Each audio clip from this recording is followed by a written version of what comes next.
Hello everyone and welcome. My name is Nernstorm, and in this video I'm going to be showing you my Magicka Warden PvP build for the Markarth patch. This build takes full advantage of HP scaled healing and shields with a whooping 42k HP while buffed, which results in a very tanky setup with a lot of healing power that's able to handle the proc meta that's currently taking over the PvP world, as well as utilize similar proc sets to ensure we still have more than enough damage to take down enemy players even if they are tanky as well. If you're looking for a more forgiving PvP build that you can play without instantly dying to 5 procs and still lash out a significant amount of damage when you go on the offense, you've come to the right place. I've been having a ton of fun playing this build in CP and no CP in both solo and duos, and I hope you'll enjoy the build just as well. Before we get started, I'd like to mention two quick things. First, this build is using a Mythic item, so for all of you who have no access to Greymore and can't use such an item, I'd recommend to check out my previous Warden Build video. It's still super viable this patch and requires no Mythics whatsoever, so feel free to check it out. Link will be on the top right of the video as well as down in the description. And lastly, I wanted to mention I've recently started doing full-time content creation via Twitch and YouTube, and for the sake of being able to keep it up, I've set up a brand new Patreon page. So if you guys have been enjoying my content and would like to support my attempt at doing this for a living, please check it out. Link will be down below. I'd very much appreciate it. Thank you in advance. Now, without further ado, let's jump right into the build, starting up with the stats. As you can see, for the first time ever in any PvP build I've made, I'm splitting my attribute points almost equally, 31 points into health and the remaining 33 into Magicka. The reason we're using so many attributes towards health, and we are using a lot of other means to stack our HP as well as high as possible, which we'll discuss a little bit later throughout the video. The reason we're doing that is because we are using a heal and a shield that are scaling off of our max HP on this build, so it's important for us to stack our max health as high as possible. And right now, if we'll just buff ourselves up real quick, you'll be able to see that we have 42k max HP, and our Magicka is at 28k and our Stam at 18k. So our max stats are pretty good overall. Max Magicka a little bit lower than average, but our max HP is super huge. Magicka recovery is at 1400, which is more than enough for me to sustain with. You can always add one sustain glyph or remove one for more damage, always a personal preference. Our spell damage right now unbuffed is at 1800. With the niche on, it is going to be at 2200. However, when we are fully buffed up, as I'll put right now on the screen, we can get up to 3.4k spell damage. Really easy to buff and very reliable. Our spell critical, as you can see, is only at 20% right now. Not very impressive. However, we are using Markarth on this build, meaning that the lack of spell critical doesn't really affect our offense. And in terms of the defensive heals, our heals are so strong, scaling off of our max HP, that we are not ever going to really feel this lack. Our resistances, if we just go ahead and buff up real quick, you can see we have 30k spell resistance and 29k physical resistance. Our crit resist as well is at 2.5k, and our spell penetration on our front bar is at 3.2k, but we also have our Shulk to add 6k more from a major breach, so we have roughly 9k penetration against targets. And so overall, our resistances are great, our spell damage is not bad, our max pools are fantastic, and our regen is good. But what we're really lacking at is our offensive stats, because our spell damage is good but not insane, our max Magicka a little bit low, and our spell penetration is good, but overall it's not enough. So where we really make up for that loss of damage on this build is from our sets. So let's go ahead and discuss those sets right away. So the first set we're using on this build is Ice Furnace. I've been using the set for quite a while now, ever since it got buffed a few patches ago. It's just a fantastic proc damage set that deals a whole lot of damage to enemies in an 8 meters area whenever you deal damage with frost abilities to an enemy around you. So since we have a lot of frost-based damage abilities on our bars, we have 3 of them on the front bar that are constantly going off. Just as long as you're buffed or are going offensive, they're always going to be active. And so whenever you have your buffs up, you're going to be dealing 2.5k flame damage to all enemies in your area every single second, thanks to this proc. proc set, and it also gets further buffed when we'll discuss the rest of the sets. We'll get to that as well. But basically just a really great proc damage set that goes on top of our burst, which is already powerful, but not that insane because our offensive stats are a little bit low. So Ice Furnace makes up for that little lack of damage. In addition to Ice Furnace, we're also using Icy Conjure on this build. We're using it on the front bar only. This is just a great proc set that deals a whole lot of damage over 10 seconds to one target whenever you apply a minor debuff to your enemy, which you can do really, really reliably on this build. This staff is also charged to increase the chance that we actually proc the set every time we cast our spammable. We'll get to that a little bit later when we discuss our skills. But generally speaking, this is just a proc set that is super powerful to deal damage to one specific enemy. Most of our build, whether our burst or Icy Ice Furnace, they're both AoEs, and so this Icy Conjure set on the front bar allows us to focus down one player of the group. Since we're usually going to be fighting outnumbered on this build, this is a 1vx build, you're dealing a lot of damage to all enemies around you, and then Icy Conjure allows you to focus your pressure on one specific target in the group, make sure that it dies, and when the HP reaches 0, you just wait, you reset yourself, and as soon as the cooldown is over, you go ahead and apply Icy Conjure to the next target and make sure that they die as well.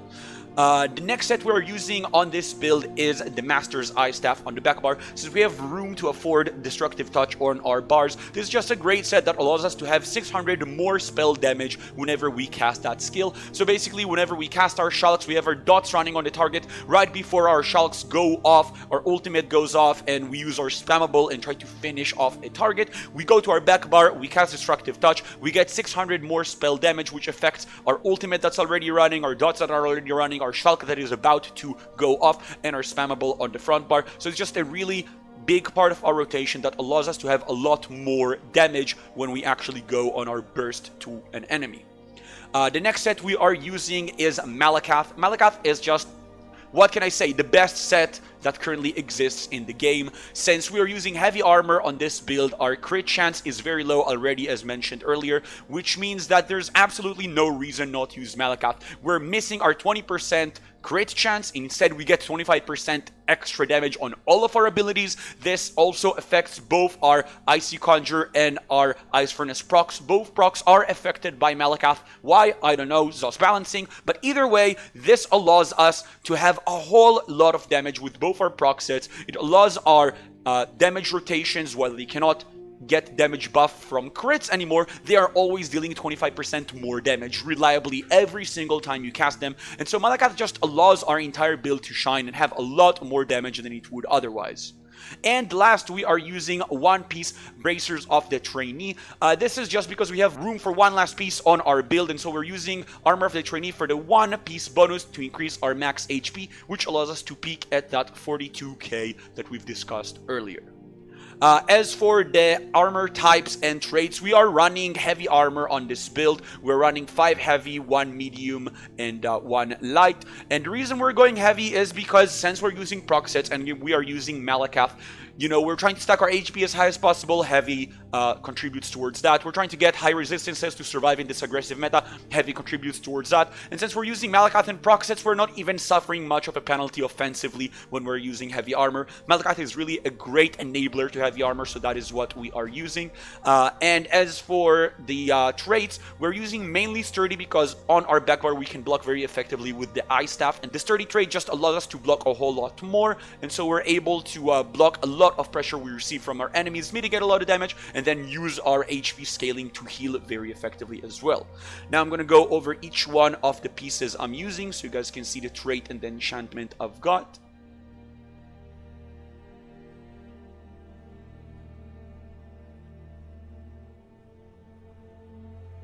And next up, let's go ahead and discuss the skills we are running on this build.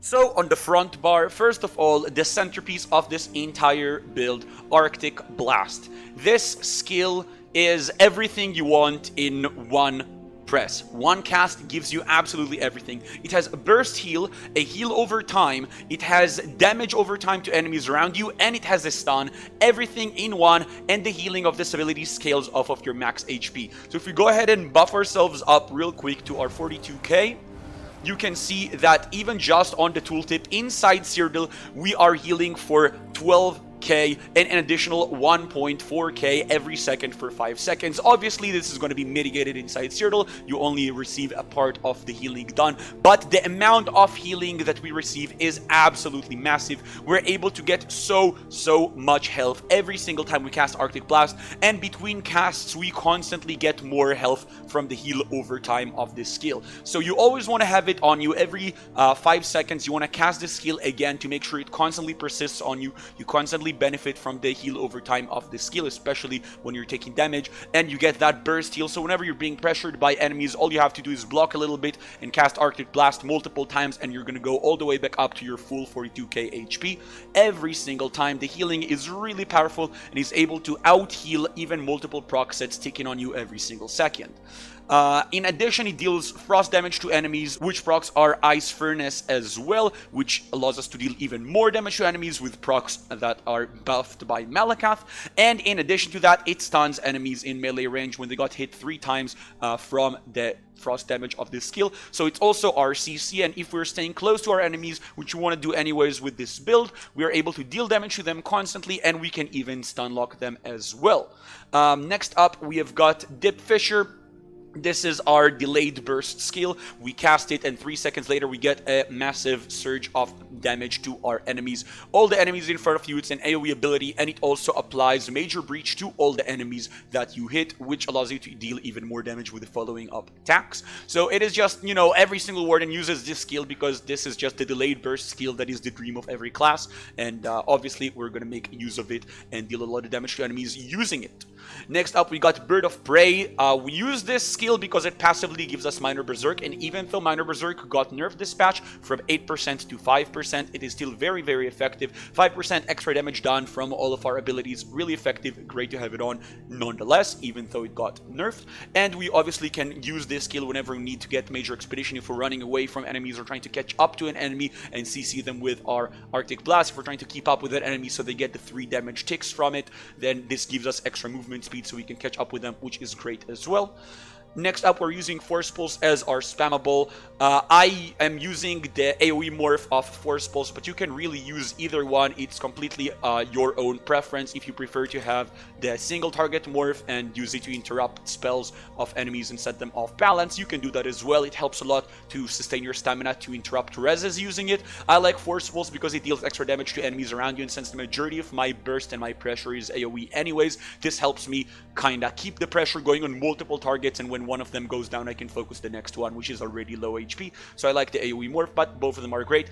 This is our spammable, but not only is it our spammable, but also it applies, as you can see, it applies frost damage, flame damage, and shock damage, and it can apply status effects to all of them as well. And since we are using our charged weapon trait on the front bar, which increases the chance to apply status effects by 220%, and we apply theoretically 3 status effects to enemies every single time we cast Force Pulse. Just by spamming Force Pulse on an enemy, almost every single time you cast it, it will procs Icy Conjure, assuming Icy Conjure is off of its cooldown. Very rarely the first cast doesn't proc it and then you have to cast it a second time, but it is always going off by then, and you get that Icy Conjure proc on an enemy as well. So whenever you're focusing a target with your Force Pulse, your proc will also be targeting specifically that player. This is a great benefit because a lot of people tend to use Fetcher Infection to apply the minor vulnerability to an enemy player to get the Icy Conjure going off of that. I personally find it a little bit annoying because a lot of times people are going to be body blocking, they're going to be going through each other, and if you're outnumbered by a lot, it's hard to focus the same target with the Fetcher Infection and your spammable a lot of times if they are very stacked together. And so Force Pulse allows you that the one target you're focusing is going to be the one that the proc set applies to, and that is a great benefit in my opinion. Next up, we got Blue Betty. Gives us our major sorcery, gives us extra magicka over time, and it cleanses us from negative effects once every 5 seconds. You can obviously spam it every single second to cleanse more and more negative effects and proc sets off of you. So just overall a fantastic skill that every single warden uses. Next up, we've got Feral Guardian this patch. I'm using Feral Guardian for one reason only, which is increase our damage done by 2% for each animal companion slotted. As you can see, since I have 4 abilities slotted, I have 8% extra damage on my front bar from this passive, and 2% of that goes from Feral Guardian. I only have it on the front bar, I don't have it on the back bar, which means I can never cast it, because the moment I bar swap, it will die. There's no point in casting this ultimate, it is only there passively to increase your damage done. The reason I'm using Feral Guardian and not Meteor like I have been using in the past, I've always been using Meteor on the front bar to get the passives from Magicka Controller instead of the passives from your animal companions. The reason I swapped it is because your only benefit from using Magicka Controller instead, increasing your max Magicka rather than your damage done, is for your heals as well. Because increasing your damage done does not increase your heals, increasing your max Magicka increases both heals and damage. But right now our heals scale off of HP, not off of max Magicka, so there's no point slotting Meteor passively on the front bar, and so instead we are using Feral Guardian on the front bar just passively for the 2% extra damage done. Next on our back bar, first of all, we are using Spiked Bone Shield.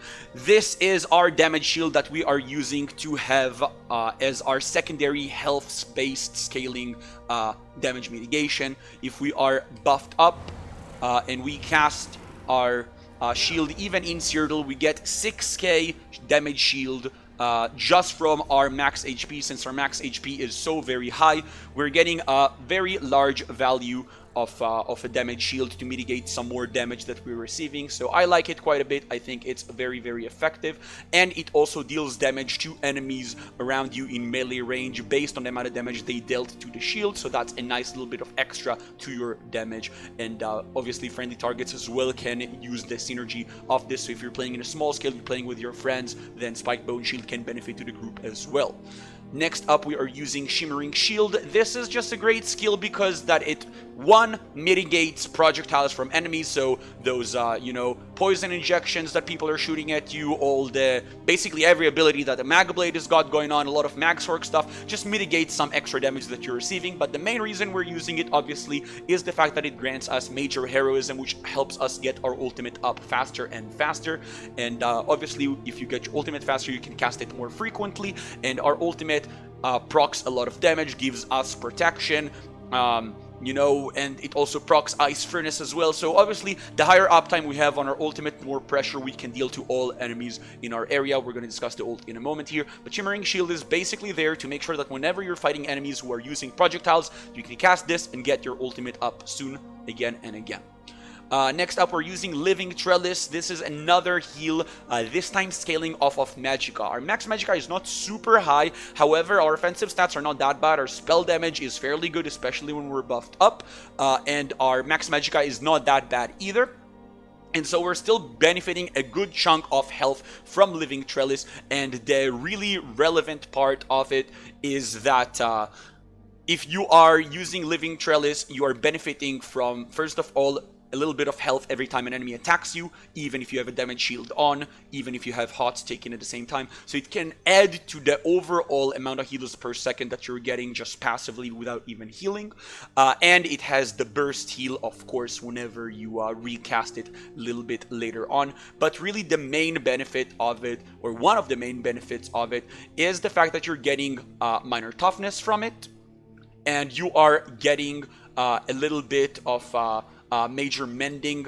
That is the 16% got nerfed last patch, but 16% extra healing whenever you are healing yourself using this ability when under 40%. So if you dropped really low on your HP, you're on the back bar, you're just casting your shield, you're casting your Living Trellis, you get that major mending, 16% increased healing, then you swap bar, you cast a couple times Arctic Blast, you go all the way back up to 42%.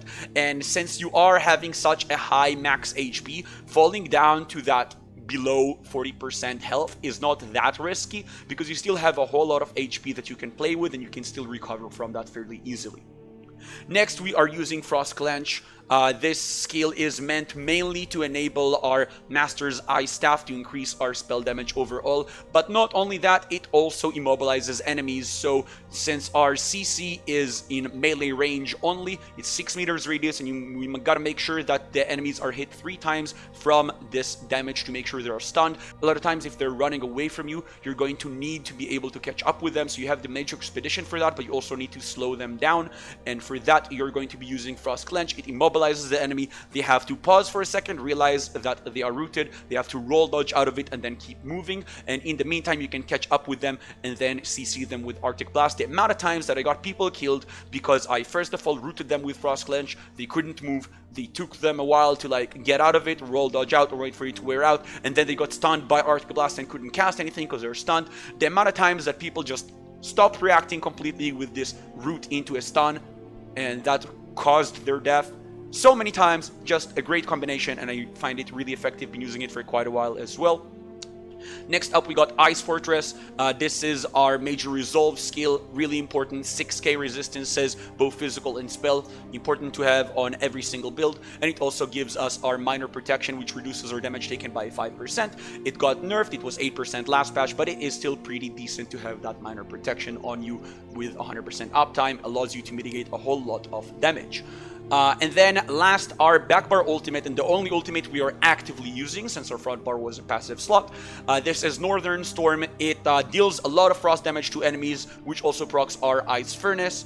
It reduces enemy movement speed. It increases our max Magicka by 15% for 30 seconds, which allows our offensive stats to start looking really good in addition to all the proc sets we've got going on. And it obviously gives major protection to us and our allies, which has been reduced to 10% from 30. It used to be last patch, a lot less effective now, but is still very effective to use. And so overall the skill is great, and I'm still using it as my main ultimate, and since we're using Shimmering Shield, we're able to keep it up a whole lot. Where it comes to our rotations, what we usually do is we make sure we're buffed up with the Blue Betty. We have the Major Breach on our enemies already. We make sure our Arctic Blast is ticking so that we can deal damage to enemies and CC them. Cast our Shulks, swap to the back bar, cast our Frost Clench to make sure we increase our damage, cast the ultimate if you have it, swap back to front bar, and just before your Deep Fissure or Shulk explodes on the enemy, you also make sure to hit them with a couple Force Pulses. If you do it fast enough and you don't have super high ping, you can get away with Deep Fissure into Frost Clench into Force Pulse, and then a second Force Pulse as soon as your Shulk casts at the same time, obviously with your Arctic Blast ticking all throughout that duration, and you're able to deal a whole lot of damage at that moment as you have both the proc sets sticking at the same time as well, and you are buffed by the Master Staff with the Frost Clench ever since you cast it before your Shulk explosion. So a whole lot of damage going off at once. Next to our champion points, I'm going to go over every single one of the trees. Feel free to pause the video to check out every single one.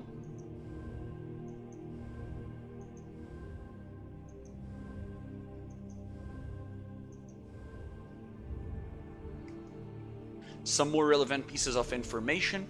We are using the Lord Mundus on this build to increase our max HP a little bit more. You can swap it out, but you will be decreasing the amount of heals that you have. For our food, we are using the Bewitched Sugar Skulls, which give us tri-stats as well as health recovery, which helps us get a little bit extra healing per second even when we're not actively healing. For our potions, we are using normal tri-stat potions. They help us sustain our Magicka and Stamina both, because this patch they increase all 3 health, Magicka and Stamina by 40% for the remaining duration after you cast the potion, as well as give you a surge of each one of the stats. So they are very effective, even more than before. As for our race, I'm currently playing as a Breton. I feel like Breton is the best race to use on the vast majority of Magicka classes right now, just because it gives you that cost reduction to your Magicka abilities. 7% cost reduction is huge. It helps you sustain really, really well. And of course, in addition, you get a little bit Magicka recovery, spell resistance, and max Magicka, which are all very nice. Other good races you can use on this are going to be High Elf, Dark Elf, Argonian, even a Nord to get extra resistances and ulti generation. None of these is going to be bad at all. Even Imperial with a little bit extra health can work well. These would be my more recommended races though, although for me Breton is by far my favorite. And as for mortality, we are not playing as a vampire or a werewolf, obviously. I used to play as a vampire many patches ago, but I don't feel like, especially after what ZeniMax did to Vamprism in the last few patches, I don't feel like it's worth running it whatsoever. It just increases the cost on all of your skills, and you don't really need anything from Vamprism. You have enough old gen without their skills. You have enough mobility without mist form. You don't need a new spammable. You have everything that you might want. So in my opinion, it's not worth running Vamprism on this build.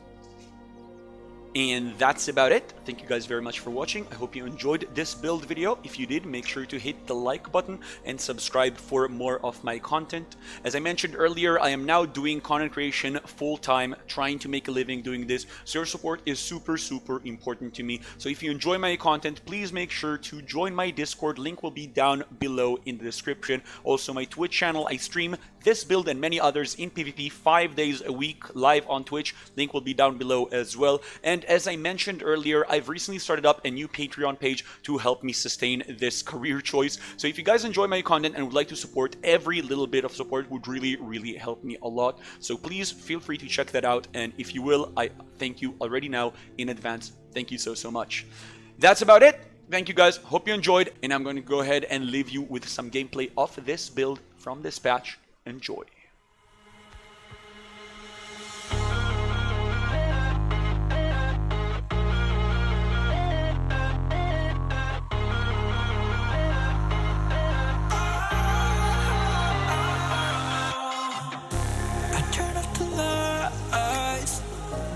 Got off the wires when I close my eyes, disconnected and tired.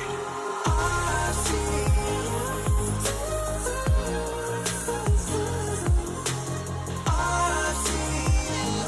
you, yeah. And I know you keep asking me, flames and fire.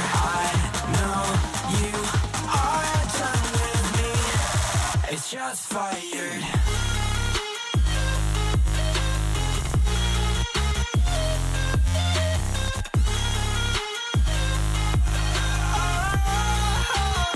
It's just fired.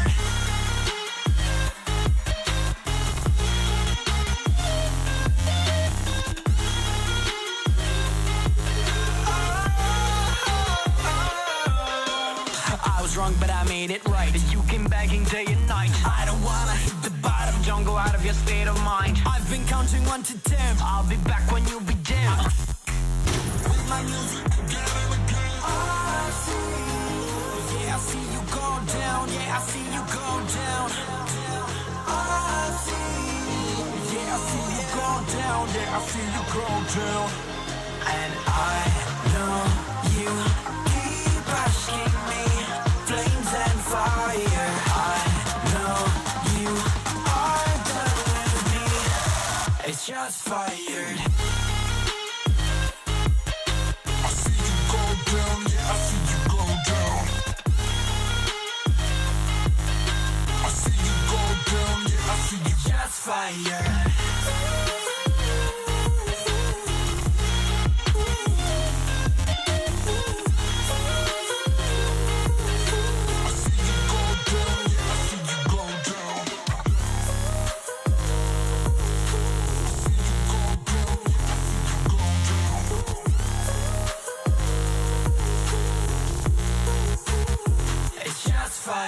I know you keep asking me, flames and fire. I know you are done with me.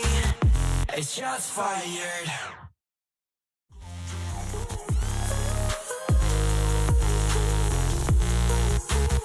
It's just fired. I know you keep asking me, flames and fire. I know you are done with me. It's just fired.